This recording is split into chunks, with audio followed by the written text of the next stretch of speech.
avionazo de Jason Jiménez se pudo evitar. Esto se sabe del accidente aéreo donde murió el cantante. Abrigado con una ruana y arropado por el cariño de su amado público, fue como Jason Jiménez se despidió de su último concierto. Las imágenes muestran la magnitud de la tragedia aérea. Gracias por todo, amigo Jason. La avioneta quedó consumida en llamas. ¿Qué pasó con el cuerpo de Jason Jiménez y su equipo? Yo me empiezo a soñar un tema muy delicado y es que íbamos a tener un accidente. Lo veo 3 veces el accidente. Algunos se preguntan, ¿fue coincidencia o una premonición? El 10 de enero de 2026, el cantante colombiano Jason Jiménez abordó una avioneta privada que despegó desde Paipa, Boyacá, con destino a Medellín, donde tenía una presentación programada esa misma noche. Minutos después del despegue, durante la fase más crítica del vuelo, la aeronave cayó a baja altitud. Fallecieron, desafortunadamente, las 6 personas a bordo. No hubo ningún sobreviviente. Pero la pregunta clave permanece: ¿fue el impacto lo que condicionó el fallecimiento o fue el incendio posterior? En este episodio, desde el respeto, realizaremos un análisis médico forense para entender qué ocurre realmente en estas personas, en este artista, durante un evento de alta energía, porque en ciertos escenarios no existe margen de supervivencia como lo fue en esta tragedia. Aquí no vamos a estar hablando de unas situaciones fuera de la medicina, aunque sí llevemos cierta cronología necesaria, pero sí vamos a aterrizar mucho a todos los hallazgos, pues, médicos, forenses y un tanto de criminalística. Así que bienvenidos aquí al Necrocaso Crítico. Soy Eder Zamarrón y nos acompaña mi otro hospedador de este canal, el doctor Jorge Olivares, que es especialista en medicina forense y nos va a dar unos puntos muy interesantes. Bienvenido, doctor, ¿cómo está? Maestro Eder Zamarrón, el intensivista de México, muchas gracias por estar aquí, maestro, presentes. Oye, maestro, ahora este es un avionazo, como le llaman comúnmente, pero tiene unas peculiaridades. Aquí fue igualmente a no tan alta altura. Y aquí, a diferencia de otros casos que hemos analizado, no fue acuatizaje, sino fue directamente en tierra y hubo incendio de por medio. Se vuelve muy interesante porque creo que aquí una pregunta clave que todos nos vamos a hacer, y en este caso que usted pues en su momento, ¿verdad? Porque hay que ir analizando todo paso a paso. Nos tendrá que decir, ¿fue el trauma o fue más la condición de quemadura? Que esto es algo muy importante. ¿Qué percepción le da este accidente que pues estamos viendo de una avioneta privada, ¿no? Sí, fíjese que si hacemos un poquito de que recordemos, doctor, ya ve que las aerolíneas grandes, como por ejemplo, digo, voy a decir una tontería, ¿no? Pero para ir aterrizando la información, por ejemplo, Emirates o tan solo aquí en México, Aeroméxico, que por lo que he leído, Aeroméxico es la mejor del país. Sí. Las otras que es KLM, que también ya ve que es una aerolínea muy grande, son aerolíneas que tienen varias certificaciones. Incluso me decía una exalumna que hay una medicina que se llama medicina espacial, donde están en los aeropuertos, sí, y que les hacen incluso algunas detecciones a los pilotos de manera como en el alcoholímetro, aquí los que vamos manejando, llegan ahí los médicos y programan y empiezan a ver a los pilotos. Esto es con la finalidad, doctor, de que todos los pilotos pues por lo menos tengan un buen estado de salud cuando van arriba, y sobre todo que también estos aviones tienen que estar pasando varias certificaciones y varias revisiones, doctor. Ahora la pregunta clásica, porque ya ve que hemos observado que lamentablemente, que no es tan común, afortunadamente, pero se ha visto que es más la frecuencia de estos accidentes en aeronaves pequeñas y de empresas privadas. Habría que ver si realmente estas empresas están certificadas o nada más tienen ciertos permisos y vuelan, ¿no? Completamente de acuerdo. Ahorita van a ver que una causa es lo que condicionó el fallecimiento de las personas, de los ocupantes, y otra causa es lo que condicionó el fallo, en este caso, de la nave o de la avioneta. Son cosas muy diferentes y justamente pues todo se condiciona, que eso está en investigación y ahorita lo vamos a ir desglosando a ciertas fallas técnicas. Ahorita no se lo pierdan porque está sumamente interesante. Aquí vamos a englobar todo lo que pues ronda a este accidente. Les voy a contar brevemente. Yo en una ocasión volé por necesidad en una escuela de pilotos en una avioneta del norte de Tamaulipas, que es Reynosa, al sur de Tamaulipas, México, que es Tampico. Y entonces yo no alcancé autobús porque eran fechas festivas, eran decembrinas. Entonces agarré justamente una avioneta. Y uno se esperaría, y ahorita se me vino a la mente porque uno esperaría, maestro, que pues tengan los mismos protocolos de seguridad que se tiene cuando despega un avión de una aerolínea de más prestigio, por decirlo de alguna forma. Pero no, aquí no había como que hora de cierre de la sala de espera, hora de cierre de puerta, lo que son las instrucciones en caso de despresurización, o sea, cuando se despresuriza una cabina, sobre todo esto cuando ocurre a más de 1000 metros, acuérdense que las presiones barométricas se disminuyen las presiones parciales de oxígeno y entonces si respiras a esa altura no vas a tener una cantidad suficiente de oxígeno para que puedas tener las funciones celulares normales. Por eso tienes que ponerte oxígeno, ¿no? Y te dan todas esas instrucciones. Acá no, Doc. Acá era te subes, ni siquiera broches en sus cinturones, nada. Nada más te subes y era como para unas, no sé, 10 personas. Nada de que te checan tu boleto, nada. Nada más te comprabas allá en donde estaba la taquilla, por decirlo de alguna forma, y ya te subías. Pues escuchabas donde comenzaba a moverse el avión y listo, vamos a despegar. Y es todo. O sea, yo dije, bueno, y esto que es una escuela de pilotos y aviadores, no tienen como que los protocolos de seguridad y el orden que uno está acostumbrado. Y ahí es donde me cabe también a mí pues esa duda de que quién los controla, digo. Sí, los controla, supervisa. Si los supervisa, digo, estoy hablando desde cierta ignorancia, pero pues todo indica en las investigaciones, vamos a ver más adelante, que justamente sí era algo que podía prevenirse. Sí. Bueno, las cosas como son. Ahí discúlpenos, lo franco de esto. Ahora sí, vamos a ir por secciones. La primera sección es contexto del vuelo. De acuerdo con la información reportada por distintos medios de comunicación, el vuelo se realizaba en modalidad privada, lo que menciona ahorita el doctor Olivares, como parte de la agenda laboral del artista. La aeronave despegó desde el aeropuerto Juan José Rondón en Paipa, Boyacá, y tenía como destino el área de Medellín, en Antioquia, donde Jason Jiménez tenía programada una presentación esa misma noche.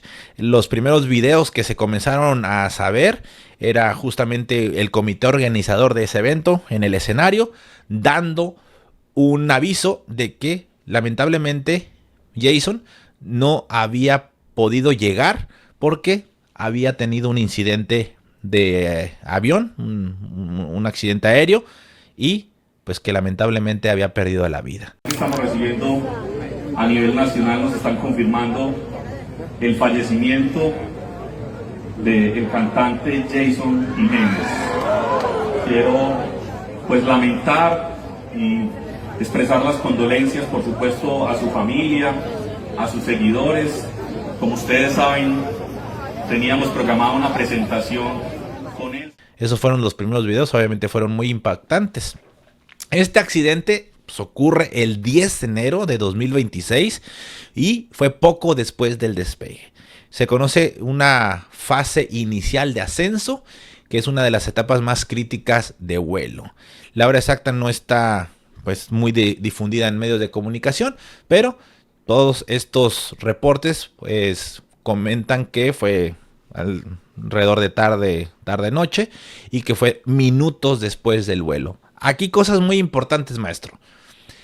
Lo que se infiere, porque no está escrito, pero se infiere pues por la altura, por el tiempo en que se presentó el accidente, que iba alrededor más o menos de ya 140 kilómetros por hora, a lo que se tiene indicado, ¿sale? Que eso es importante que lo tengamos en cuenta, ¿sí?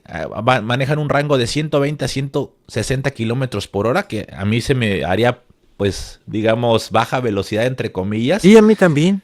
Pero pues es una fase inicial del ascenso, y entre 500 a 1000 pies de altura, que valdrían alrededor de 150 a 300 metros, o sea, no era tan alto. Pues bueno, recordemos que es una avioneta.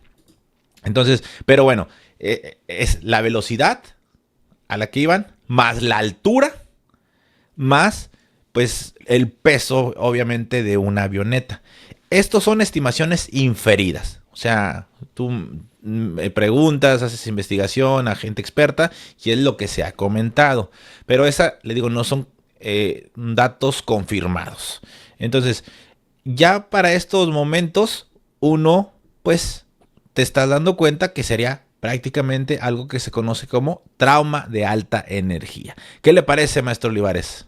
Dice que me dejó usted súper alucinante, porque efectivamente, mi doc, ¿qué cree? De 90 a 120 kilómetros por hora es para avionetas, pero para aviones comerciales estamos viendo que es una velocidad de 250 a 290 kilómetros por hora. Entonces sí, en avionetas es esa velocidad. Sí, pero miren, bueno, ahorita usted me corrige, pero en parte de medicina de emergencias, algo que se conoce como trauma de alta energía, es cuando un vehículo automotor, en este caso en tierra, viaja o se impacta a más de 60 kilómetros por hora. Con eso ya puede condicionar un riesgo para la persona en cuanto a sus órganos vitales. ¿Qué opina? Sí, estoy completamente de acuerdo con usted, porque con esa velocidad, doctor, digo, si supimos que un asesino serial, cuando se precipitó de la litera, tuvo una fractura de cráneo, ahora imagínese la velocidad con la que va el vehículo, ya sea automotor o en este caso un avión, y sobre todo, doctor, también el peso, porque bueno, va con una velocidad, pero aquí estamos hablando ya de toneladas. Entonces, velocidad más peso es una terrible combinación para el cuerpo humano. Completamente de acuerdo. Y exactamente, es impacto que transfiere energía al cuerpo y una desaceleración. Acuérdense esto ahorita, porque van a ver, o sea, acuérdense, ¿qué es lo que pasa? Se desacelera el cuerpo, pero los órganos internos tienen la inercia de seguir. Entonces, el primer impacto es, en este caso, como lo que está mostrando el doctor Olivares, la avioneta, ¿sale?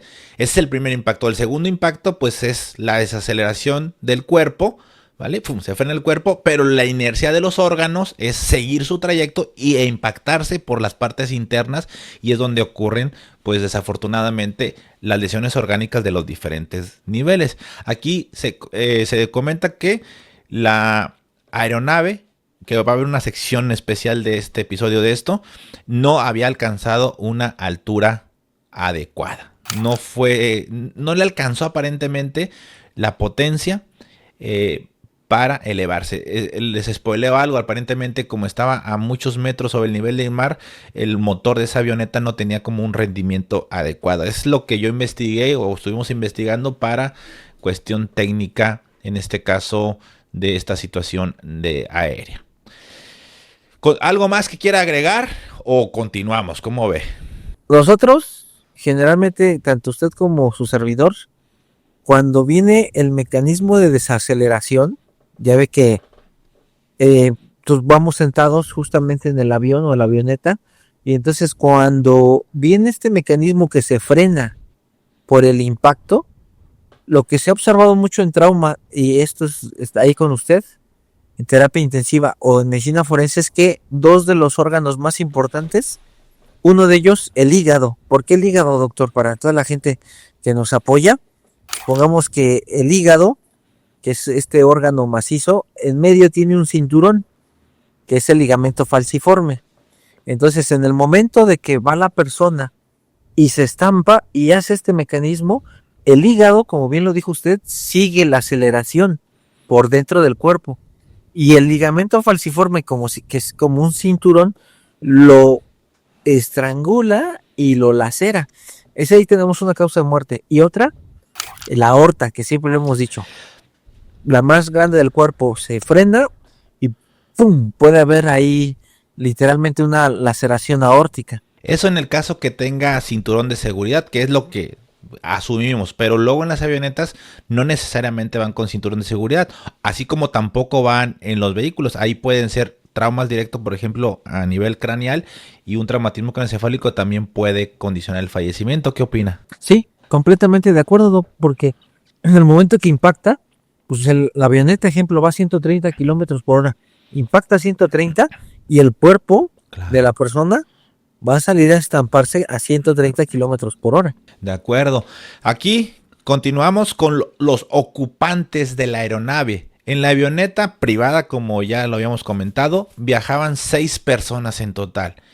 El más famoso, el cantante Jason Jiménez, el piloto de la aeronave y 4 miembros de su equipo de trabajo cercanos, personal que era manager, eran cuestiones logísticas, una persona que se dedicaba también a redes sociales y todo esto, también fallecieron. Aquí en la pantalla están apareciendo pues sus nombres, sus fotografías, y pues lamentablemente pues también murieron acompañando a el famosísimo cantante colombiano Jason Jiménez, y pues que descansen en paz.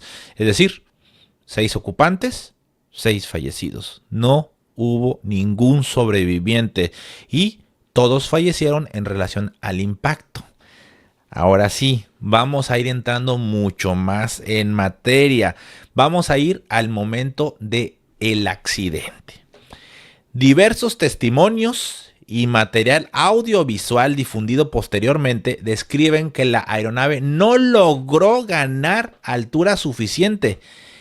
Realizó un giro o una maniobra anómala en el aire, aparentemente intentando regresar. Se precipitó a tierra en una zona cercana, muy cercana del aeropuerto, les digo, fueron unos minutos después, y tras el impacto se incendió la aeronave. Aquí entonces, maestro Olivares, tenemos 2 situaciones. Es apasionante dentro de la tragedia, obviamente, y del respeto que estamos viendo, pero dentro de la medicina y la medicina forense tenemos 2 grandes situaciones: trauma e incendio.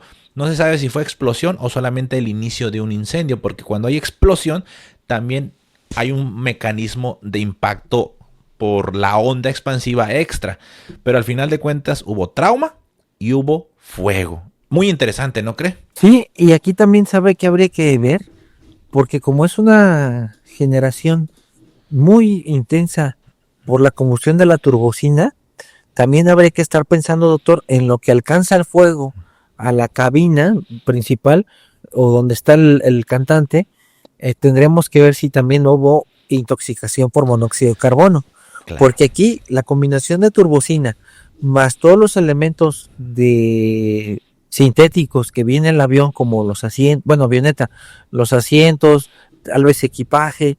Entonces habría que checar estas 3 opciones, doctor: trauma, quemaduras o intoxicación por monóxido. Completamente de acuerdo. Aquí dejamos de lado, no es que lo estemos olvidando, pero no es en este caso la hipoxemia aguda, o sea, la baja de oxigenación aguda, porque recuerden que eso ocurre a niveles o a unas alturas mucho más altas, donde se comienza a marcar mucho más la disminución de la presión arterial de oxígeno, bueno, la presión parcial de oxígeno en la atmósfera y la presión, pues obviamente que le repercute en la sangre, la presión de oxígeno de la sangre de las personas, ocurre cuando hay sobre todo más de 1000 metros sobre el nivel del mar.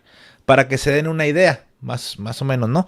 Nosotros tenemos 760 milímetros de mercurio de presión barométrica, es decir, la presión que ejercen todos los gases.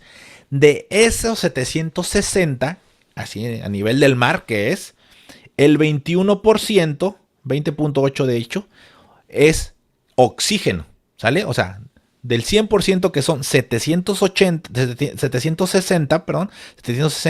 el 21% es oxígeno. Entonces, si ustedes dicen 760 es igual a 100%, 21, ¿cuánto es? 21 por 760, ¿sale? Entre 100 nos da 160 milímetros de mercurio de oxígeno que anda en el ambiente. Con eso respiramos, va pasando por vías respiratorias superiores, inferiores, pasa a la sangre y ahí llega, pues mucho menos, llega más o menos como 95 milímetros de mercurio. De ahí se transporta a todas las células y se lleva a cabo todas las funciones de todos los órganos, ¿va? O sea, para que se den una idea. Pero vamos a suponer que ustedes están a más metros sobre el nivel del mar. ¿Qué es lo que va a pasar? Va a bajar la presión barométrica, en este caso va a disminuir, en lugar de ser 760, vamos a suponer que tenemos, no sé, unos 500 milímetros de mercurio, y el 21% de 21, perdón, el 21% de 500, pues va a ser lo correspondiente a la presión de oxígeno. O sea, va a haber mucha menos cantidad de oxígeno, ¿ok? Para darme una idea. Entonces, en este caso, pues 500 es el 100%, ¿sale? 21, ¿cuánto será? Pues es 21 por 500 igual entre 100. 105 nada más va a haber de oxígeno a esas alturas. Si nosotros respiramos, no nos va a ser suficiente para que nuestras células funcionen. Entonces, esto, aunque fue un poquito tedioso, ¿verdad? Lo que expliqué, una disculpa, pues nos hace saber que en pacientes que vuelan a mucha altura y se despresuriza, un factor extra del fallecimiento es la hipoxemia. Por eso salen las mascarillas de oxígeno cuando se despresurizan las cabinas. No sé si se habían puesto a pensar en eso, pero por eso ocurre, para que no fallezcamos. Pero aquí no fue ese, fue trauma e incendio o fuego. La pregunta, maestro Olivares, de oro: ¿qué fue lo que cree usted que primero sucedió? Bueno, sería incendio, fuego, quemadura, intoxicación por monóxido o el trauma. Yo pienso, mi doc, que como ya ve que en el video viene muy bien cómo hace la avioneta, que empieza a ascender y luego hace una maniobra y cae prácticamente como si fuera en picada. Sí. ¡Pum! Ahí. Entonces, por lo que asumo, doctor, es un trauma inicial y luego probablemente con todo respeto voy a decir, ya en un estado de agonía, todavía llegó a causar algún daño ya con quemaduras, doctor. A menos los que voy a decir esto, pero los que les pudo haber ido bien dentro de la tragedia con un trauma cráneoencefálico, porque van a decir, bueno, qué tontería está diciendo. Bueno, lo que pasa es que el momento del traumatismo cráneoencefálico, la persona ya no sentiría, estaría inconsciente o estaría en sus últimos momentos de forma con agonía, pero la persona ya con pérdida de la conciencia o pérdida del estado de despierto. Y ya vendría después las quemaduras, porque sí estaría críticamente y muy cruel que la persona estuviera consciente y llegaran las quemaduras, doctor, y luego atrapado ahí. Fíjese que, yo también pensé exactamente lo mismo. Ahí lo mejor sería que inmediatamente sea una lesión no compatible con la vida y que ya lo que se haya quemado, por decirlo de alguna forma, es ya el cadáver. Uh-huh. Sería el mejor de los casos. Ahora, muchos creen que estas personas fallecen antes del trauma, es decir, muchos creen que fallecen por un infarto, inclusive comentan. ¿Qué podría explicar de esto? Considero que no, doctor, porque buenísima pregunta, buenísima. Mire, hace unos días me preguntaba una persona, le voy a dar este preámbulo. Me pregunta, oye, fíjate que llegó el familiar al hospital y en el hospital no lo atendieron rápido y de manera fulminante, súbita, ¡pum!, se desplomó y murió. Y me dice, probablemente pues van a entrar en una cuestión legal. Le digo, mira, en un alto grado de probabilidad, tu familiar no llegó normal y empezó con el infarto ahí en la sala de espera. Tu familiar ya iba bastante crítico y con un infarto en progreso que evoluciona en horas. Sí. ¿Por qué, doctor? Porque usted, como bien lo señala usted, con la cuestión de las arritmias, la cuestión de que se pone un ateroma, no es de manera inmediata, sino se va haciendo la isquemia, el proceso hipóxico isquémico, y empieza con la manifestación del paciente, la manifestación clínica, y empieza a evolucionar el infarto. Por eso es que incluso, como bien lo dice usted, a pesar de que le hagamos las troponinas, por ejemplo, que son la búsqueda de enzimas cardíacas, en estado inicial van a salir negativas. ¿Por qué? Porque se van a elevar ya después de condicionar el daño. Sí. Entonces yo le digo a esta compañera, le digo, mira, él ya llegó con un daño muy en estado de evolución, ya de horas, se aguantó, tal vez tomó algún analgésico y ya cuando no pudo, fue cuando llegó al hospital, se espera unos minutos y falleció de manera súbita. Ahora aquí le platico este preámbulo, doctor, por lo siguiente. Mucha gente dice, bueno, es que con el estrés y todo esto se pueden infartar. Sí, pero un infarto pues lleva un tiempo. No es de manera que llega por el susto o el estrés y la persona cae casi inconsciente, ¿no?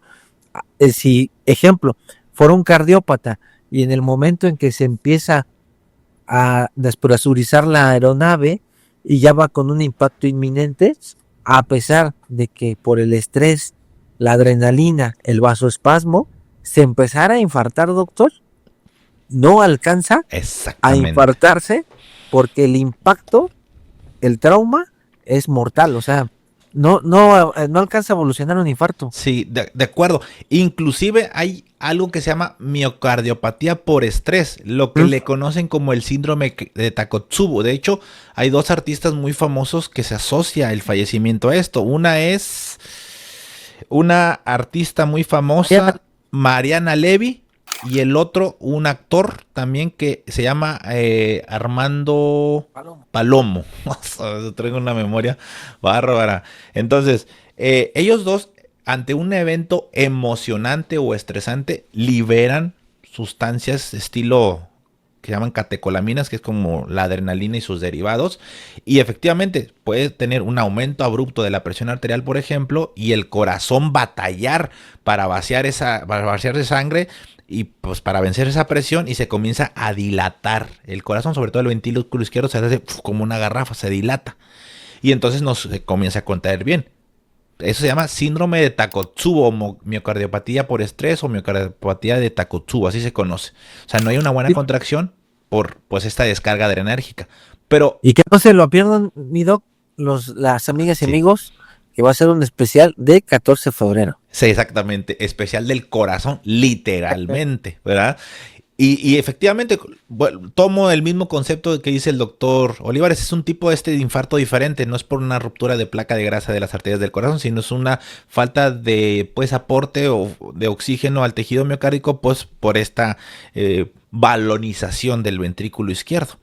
Y volvemos a lo mismo, o sea, no le va a dar chance de morir del corazón, por decirlo de una forma muy fría y burda, por el trauma grave que está teniendo aquí. Ahora, la pregunta aquí, usted habló de, ahorita vamos a ir a lo que sería el hallazgo forense, pero dentro de una morgue, o sea, cómo sería la autopsia y la necropsia en este tipo de cadáveres, de personas, ya cuando son cadáveres.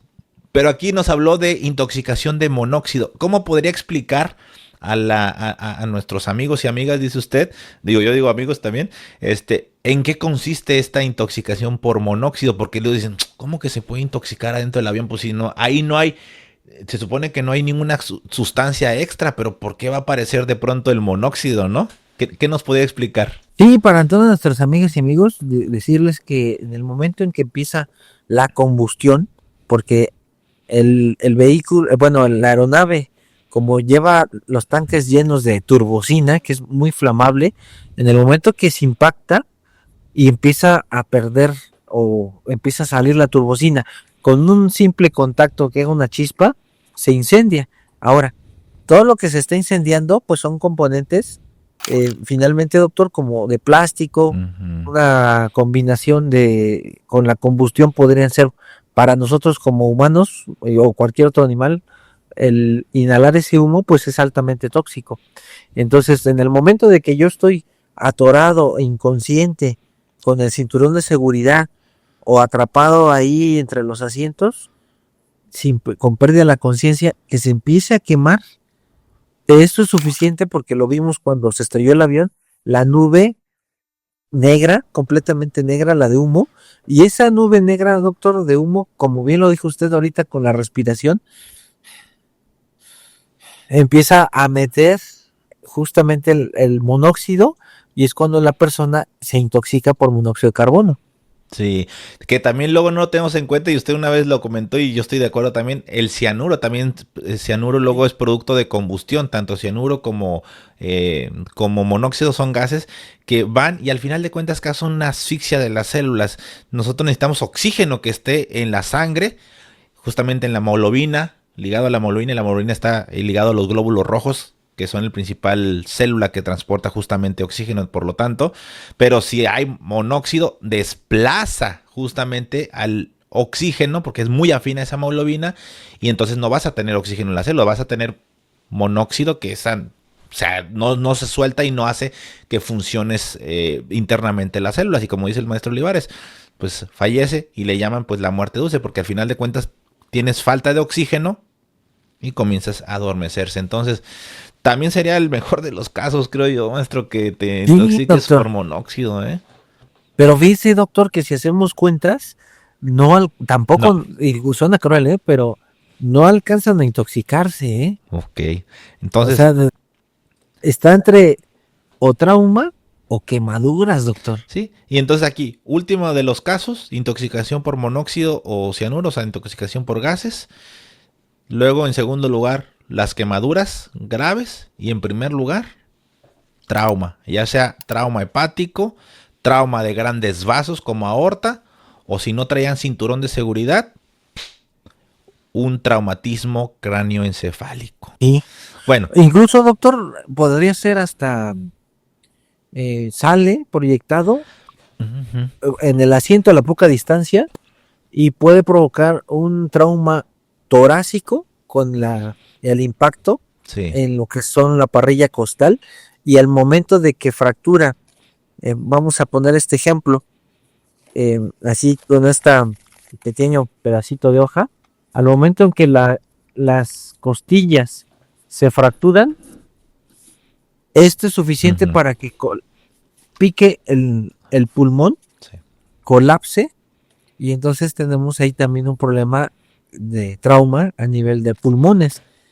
O como bien lo dijo hace rato usted, en el caso del hígado, pues se elonga con el ligamento falciforme y tenemos también ahí una hemorragia derivado del trauma hepático, doctor. Sí, completamente de acuerdo. De hecho, en politrauma, las dos principales causas de muerte, uno es la hemorragia exsanguinante, una hemorragia interna o una hemorragia externa, que puede también ser por el hilio. El hilio es donde llega sangre arterial a los órganos sólidos intraabdominales y regresa sangre, o sea, arteria y vena, y también va el nervio. Pero los hilios son los que se desgarran también.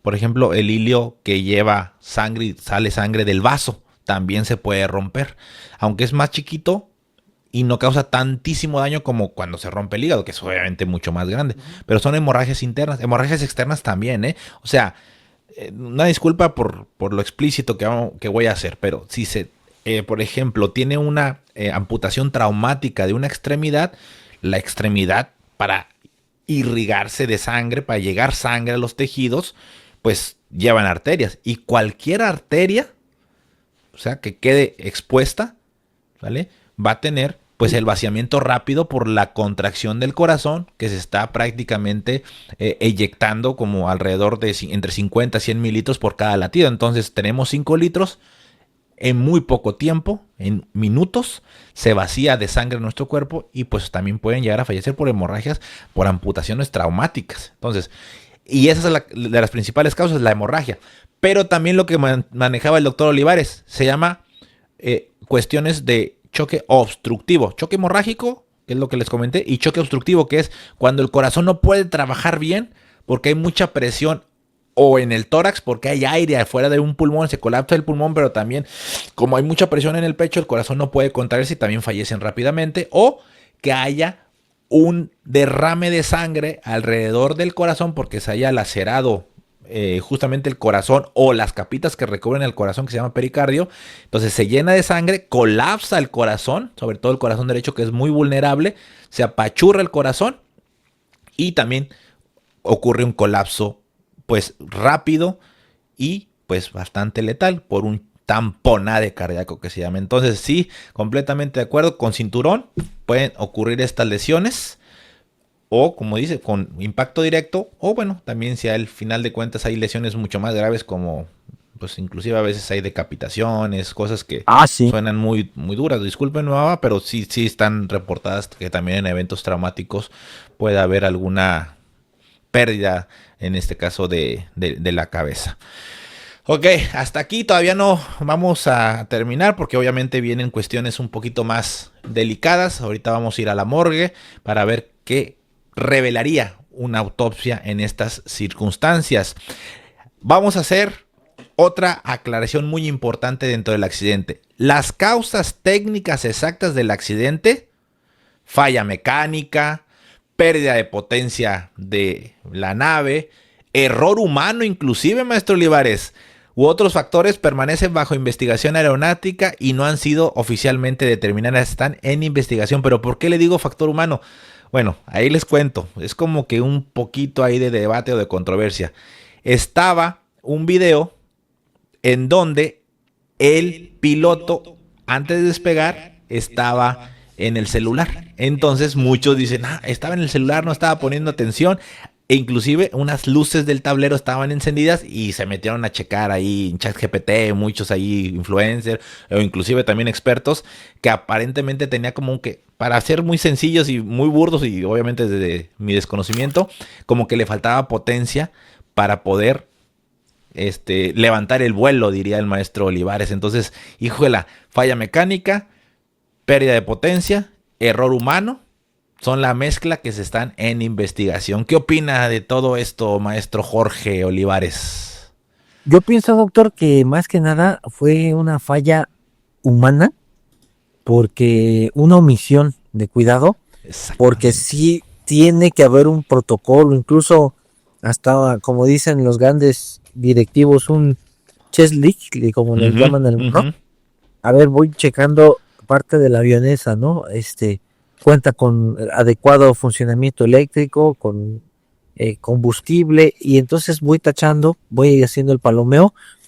Pero si no, doctor, si no se hace esto, pues lamentablemente vemos resultados como los que muy tristemente observamos en la noticia. Sube y inmediatamente, ¡pum!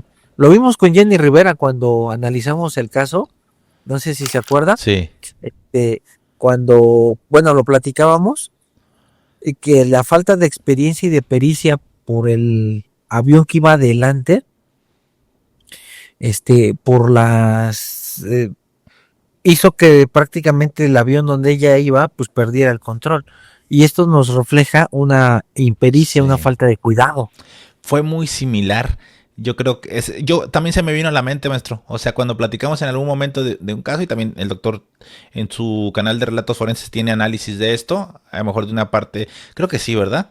Sí tiene usted también ya un análisis de esto, si mal no me equivoco. Si no, como quiera, busquen ahí el canal del doctor Olivares de relatos forenses.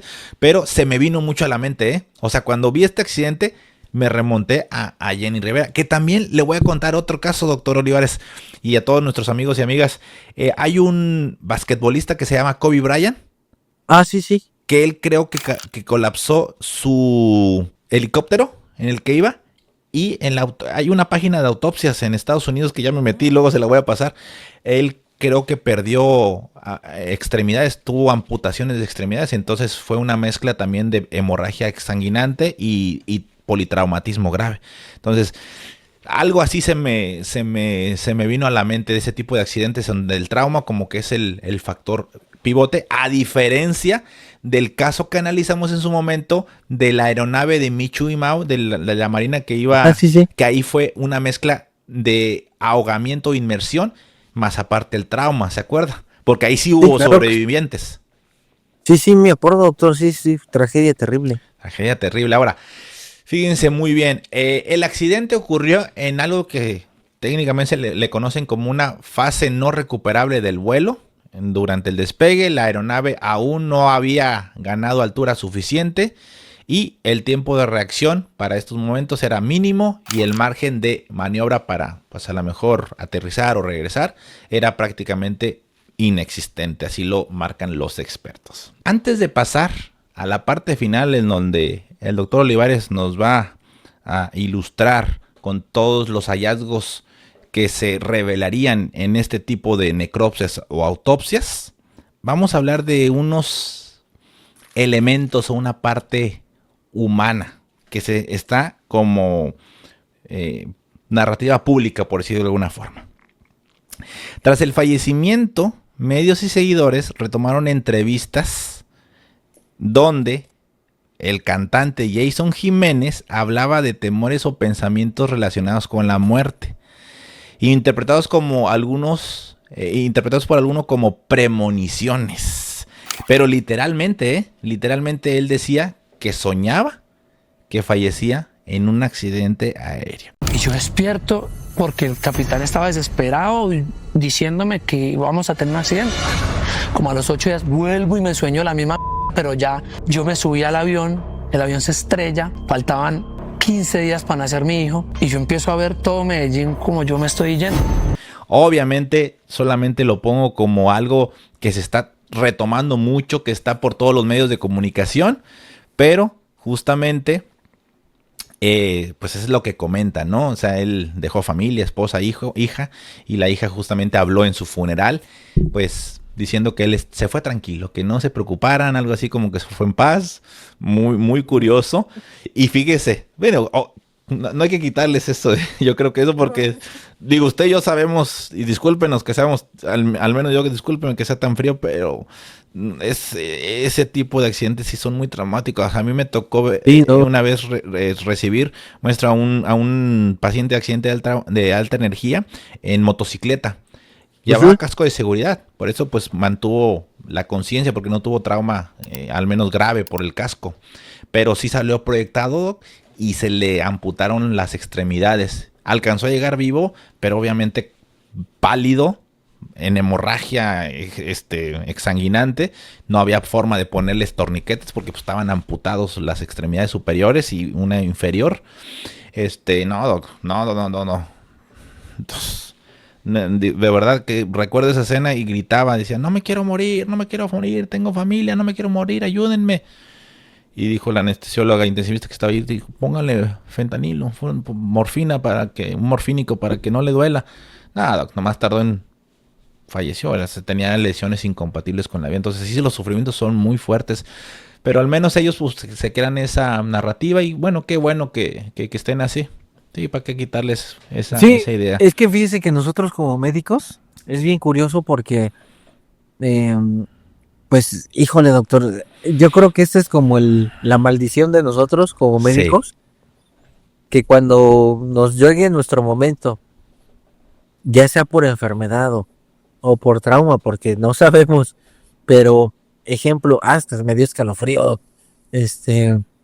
por ejemplo, cuando un compañero, un colega, obviamente más joven, todo esto, nos diga, ¿sabe qué?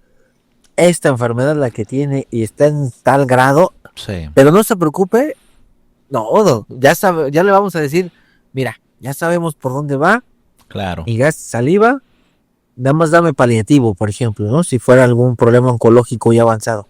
En el caso de un trauma, doc, pues ya igual, o sea, que estuviera uno consciente, ya sabe para dónde va uno, doc. Esa es la maldición de nosotros como médicos. Sí, una vez Bueno, varias veces he chocado, una vez choqué fuerte y se activaron las bolsas de seguridad, Doc. Entonces derrapé ahí en aceite, tuve un impacto frontal. El impacto frontal me volteó y un impacto por la parte posterior. Choqué contra contra una barda, me fui para atrás y ¡pum! Pegué en un poste de luz que se cayó, ¿no? Pero se activó la bomba, casi como una bomba, ¿no? Las bolsas de seguridad, ¡pah! Entonces, fíjese lo que yo hice. Dije, a ver, como sabía que estaba consciente, dije, déjame ver si no tengo una lesión prácticamente letal. Entonces me chequé así el tórax, me chequé mis extremidades a ver si tenía buen llenado capilar, o sea, a ver si tenía buena circulación.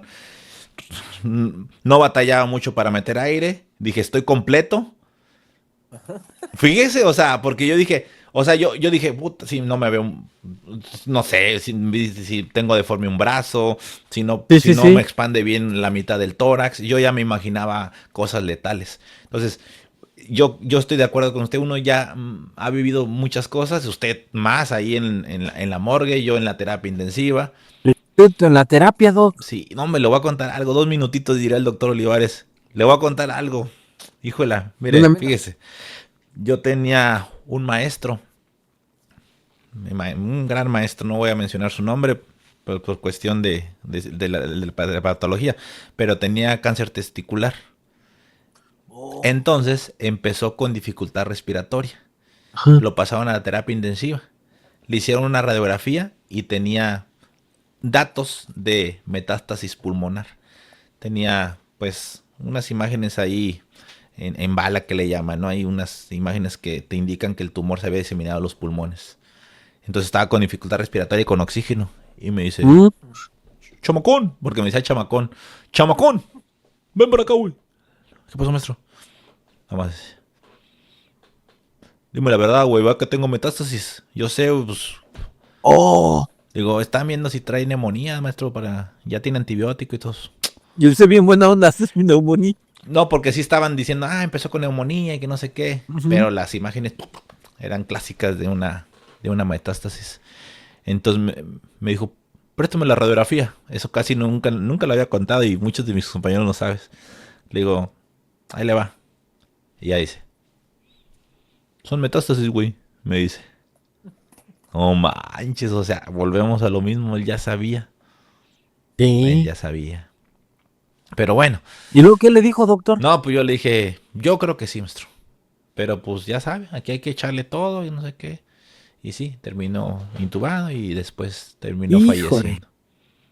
Pero cuando le dijo, bueno, sí, ¿y qué le dijo él? No, ya nada más, no, pues, no, ni modo, güey. No, pues, ni modo. Así como que, pues ya como que haciéndose el fuerte un poco, pero pues de alguna forma ya como que comprendiendo la situación.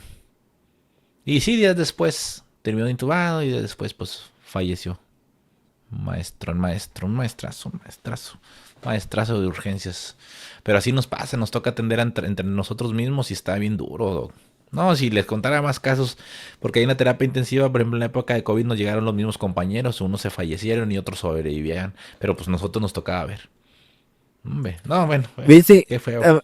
Un minuto, Doc. Adelante, maestro, no, claro. A mí cuando el oncólogo me revisó, bueno, que me hizo la cirugía del tumor, sí, para todas las amigas y amigos, por eso es que me quedó ya la cara como medio deforme.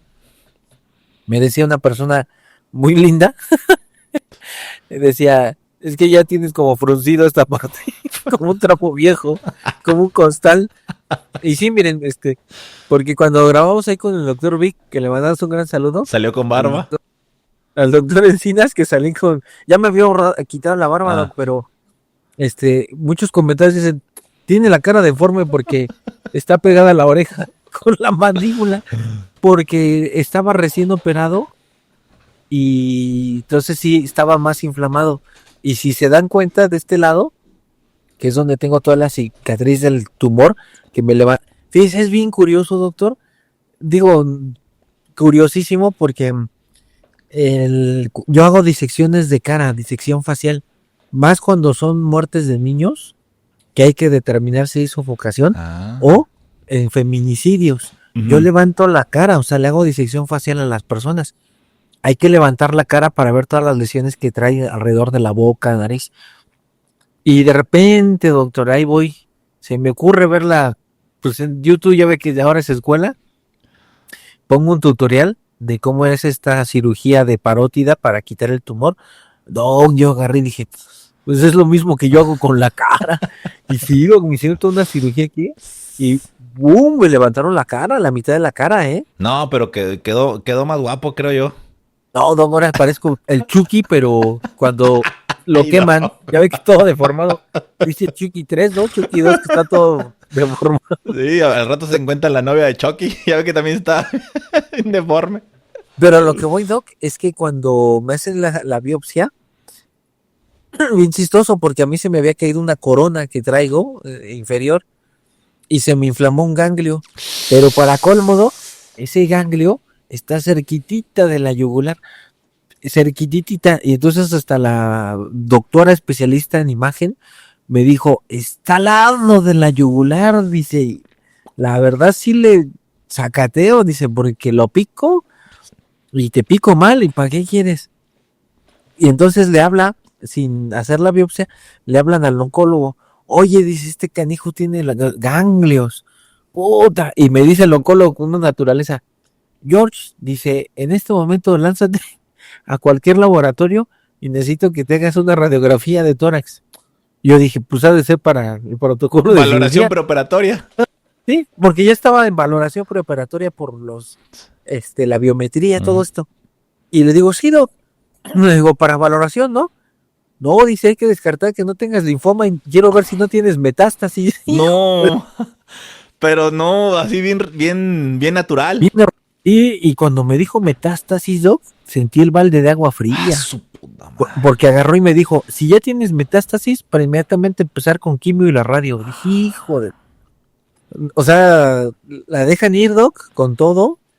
¿Y qué crees? Dije, metástasis, pues máximo 6 meses. Sí. Y eso, menos, porque la calidad de vida también de metástasis, Doc, es bien fea. Pero gracias a Dios no fue eso. No, gracias a Dios fui ese tumor benigno y ya un adenoma pleomorfo, así se le llama, que me salió aquí. Y coincidió, o sea, fue la mezcla de coincidencias de que acá tenía un ganglio por el proceso inflamatorio Ya después, odontológico.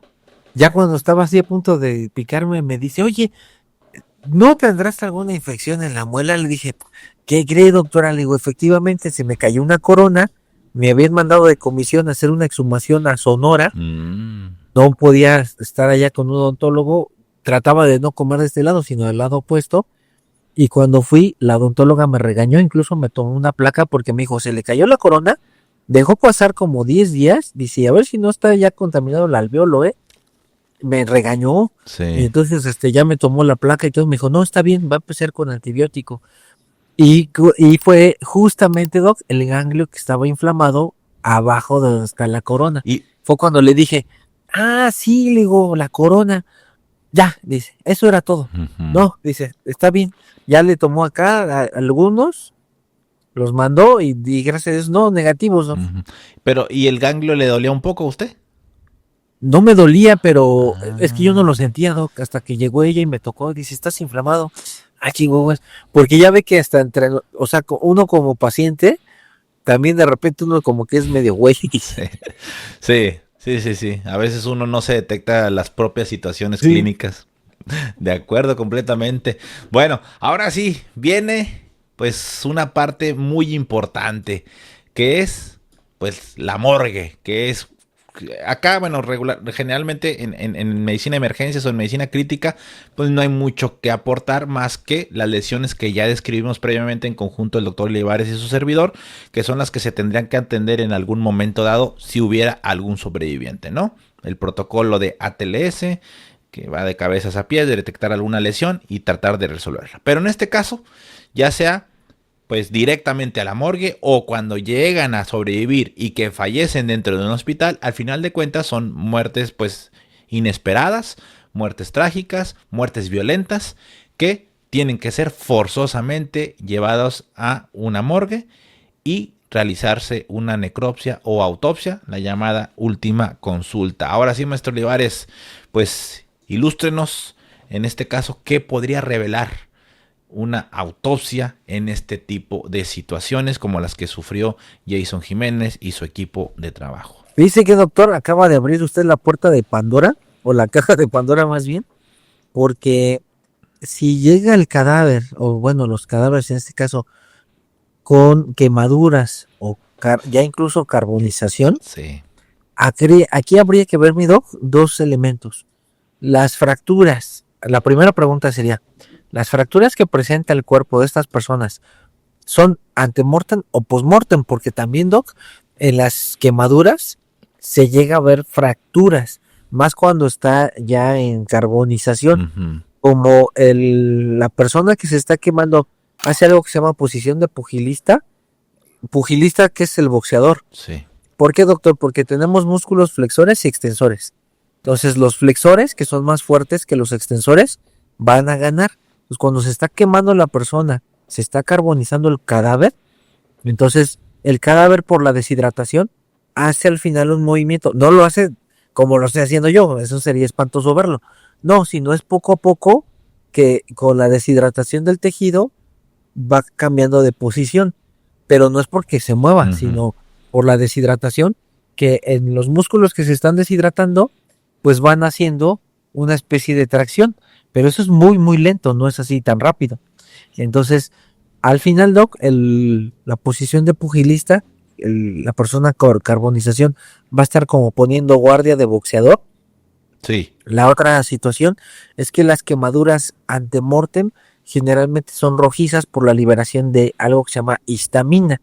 En el caso del cuerpo, las quemaduras se ven amarillas por el cadáver, como ya está fallecida la persona, entonces se ve completamente amarilla la quemadura.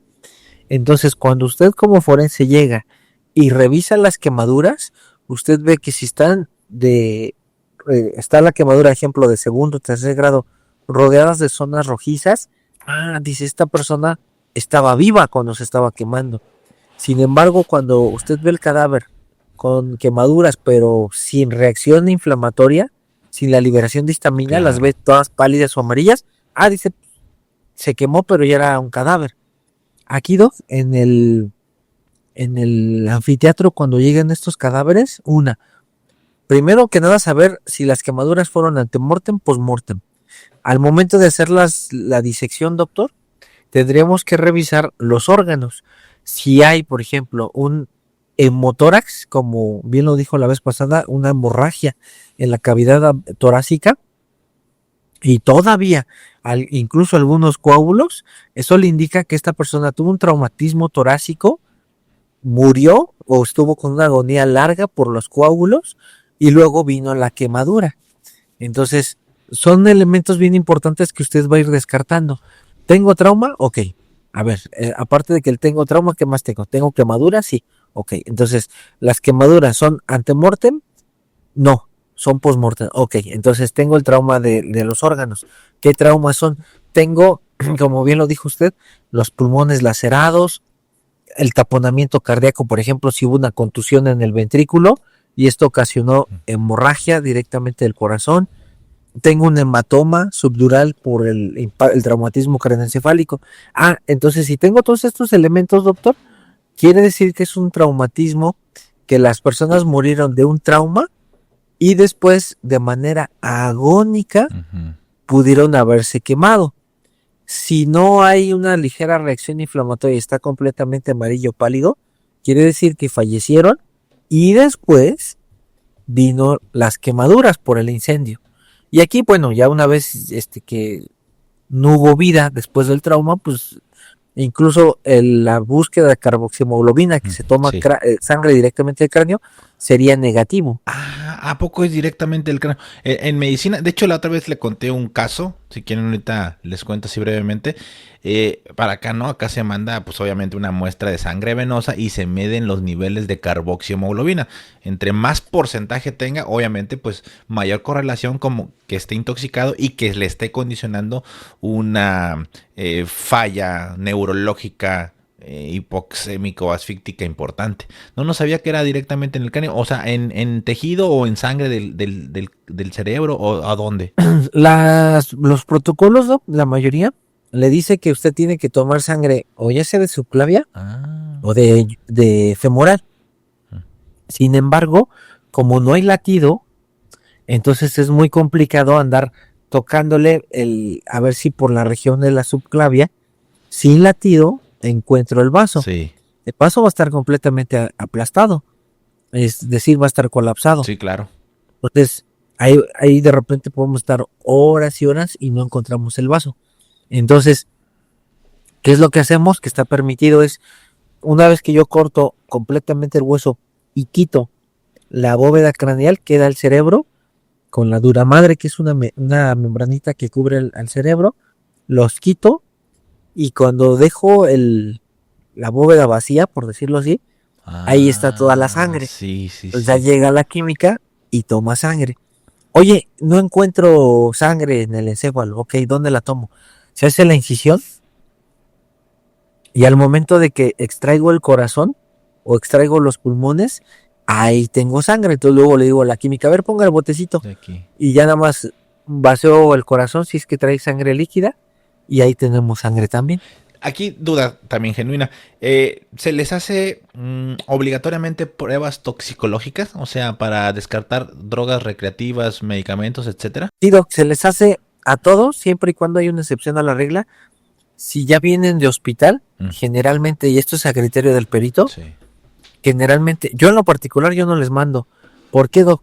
Porque incluso vienen hasta con doble subclavio, o sea, 2 catéteres grandes. Entonces, pues estuvo 24 horas, esas 24 horas ya no encuentro nada porque pues, por los subclavios, todas las soluciones, pues ya no tiene. O inclusive si sale, por ejemplo, a benzodiazepinas, pues a veces son las que se infunden por mucho tiempo para mantener sedados a los pacientes. Sí, y incluso salen opioides, benzodiazepinas a veces positivo, y uno tiene que escribir ahí que es por una cuestión terapéutica de que recibió el paciente ese tipo de fármacos. Qué interesante, qué interesante. Me imagino que en este caso para los médicos forenses colombianos debe ser pues una tarea muy difícil hacer este tipo de autopsias. Uno, pues porque es un personaje muy famoso allá en Colombia, y dos, pues por todas las cuestiones, implicaciones mediáticas que es el fallecimiento de esta persona, que al final de cuentas pues van a buscar a ver quién pudo haber tenido responsabilidad e inclusive culpabilidad pues de este fallecimiento, que pues vamos a suponer que si fue el piloto, pues ya qué más podrían sancionarle o qué más podrían juzgarlo, pues ya también falleció, ¿no? Así es, doctor, y lamentablemente de estos accidentes es muy poco probable que alguien sobreviva por la velocidad, el peso y el impacto. Sí, que fíjese, o sea, por ejemplo, acá en la cuestión del accidente de la ambulancia aérea de Michoacán que se colapsó, que fue el avionazo acá en Galveston, hubo 2 sobrevivientes, o sea, como que era el piloto de alguna forma sí se la rifó, por decirlo de alguna forma, para que pues pudiera medianamente acuatizar, aunque fue fallida, pero hubo sobrevivientes, y fue la enfermera Miriam y la mamá del niño Federico. O sea, 2 sobrevivientes. Estaríamos hablando ahorita de una tragedia. De hecho, bueno, no sé hasta qué punto, no me parece que sea malo, pero Miriam me mandó un agradecimiento, nos mandó un agradecimiento de que habíamos hecho el homenaje a su amigo, ¿verdad? El doctor Alfonso, que fue el que falleció, y bueno, obviamente toda la tripulación agradeció, ahí me agradeció en Instagram, y pues yo le quiero mandar un saludo a la enfermera Miriam, si llega a estar viendo este programa, y pues es una sobreviviente, es una heroína prácticamente. Wow. Sobrevivió, pero lamentablemente su gran amigo, el doctor Alfonso, falleció en esa situación, y ya lo estamos viendo. Ahorita nos está explicando también el doctor Olivares. Es muy difícil que en este tipo de eventos haya algún sobreviviente. Son mucho menos probables que te accidentes en un avión o en una aeronave, a diferencia, por ejemplo, de un autobús o un vehículo de autotransporte, pero un camión. Pero pues las probabilidades una vez que te accidentes de que fallezcas son mucho más en accidentes aéreos que en accidentes carreteros. Pero bueno, ahora sí que ahí para fomentar el miedo del doctor Olivares de volar. Le tiene miedo a volar, yo también le tengo... Sí, le no, tenía, ahorita ya casi no. Pero bueno, ahí está. ¿Algo más, maestro, que quiera agregar antes de pues cerrar con la conclusión? Pues ojalá y este video sirva, Doc, para que muchos inversionistas en este tipo de transportes pues esté presionando constantemente, pida bitácoras, todo esto, porque los aviones no son cualquier artefacto o medio de transporte, sino son muy delicados, porque fíjese, esto es lo que por eso me da mucho miedo volar, porque de repente cuando empiezan las turbulencias, digo, híjole, cuando vamos en un camión, pues incluso hasta me puedo aventar, ¿no? Hacia el pasto y escaparme, digo, me va a dar unos fregadazos, ¿no? Pero me puedo hacer algún intento, pero en un avión, doctor, ¿para dónde le corre? Y otra cosa, como usted bien dice, hay que hacer que los inversionistas o que a lo mejor las normativas, las leyes que rigen a este tipo de transporte, pues sean un poco más rígidas, porque incluso a lo que yo tengo entendido, ahí me corrigen los que son expertos en esto, las avionetas privadas en este caso no tienen la obligación de tener lo que le llaman la caja negra. Entonces no se va a saber las últimas comunicaciones, todas las grabaciones de interacción del piloto con a lo mejor la torre de control o con sus compañeros tripulantes de qué pasó. ¿Por qué? Porque no hay grabaciones, porque no son obligatorias en este tipo de aeronaves, en este tipo de, pues sí, justamente de avionetas. ¿Cómo ve? O sea, no les obliga acá en Colombia, no sé si en otras partes, pero al menos en Colombia no era obligatorio que estas avionetas tengan la caja negra, que es de color fosforescente, creo. O sea, no es como, no sé por qué le llaman negra, me imagino porque se abre nada más cuando fallecen, pero no es obligatorio, ¿cómo ve? No, pues está terrible, porque sí tendría que ser obligatorio, doctor. No es cualquier cosa ir arriba, y pues ¿de dónde se agarran? Sí, claro, necesitan agarrarse de una grabación, algo para saber o para tener, pues, a lo mejor algo de noción de qué sucedió, qué pudo haber fallado, porque ahí, pues, siempre hay, luego en los accidentes donde son aviones más grandes, pues sí, se sabe qué pudo haber pasado. Bueno, ahí les va. Entonces, como conclusión, desde la postura médica, forense, desde el respeto, desde la ética, el fallecimiento de Jason Jiménez y de su equipo puede describirse como muerte por trauma de alta energía, secundario a este accidente aéreo en la fase inicial del ascenso, con posible incendio posterior y también asociado a una intoxicación por gases como monóxido de carbono y cianuro. Pero la causa principal, a lo que llegamos a la conclusión, es de un trauma de alta energía con obviamente lesiones incompatibles con la vida a nivel de cráneo, a nivel torácico y o nivel abdominal. Las causas técnicas permanecen bajo investigación, pero el mecanismo de muerte pues es congruente con lo súbito y letal de este evento, de este trágico evento.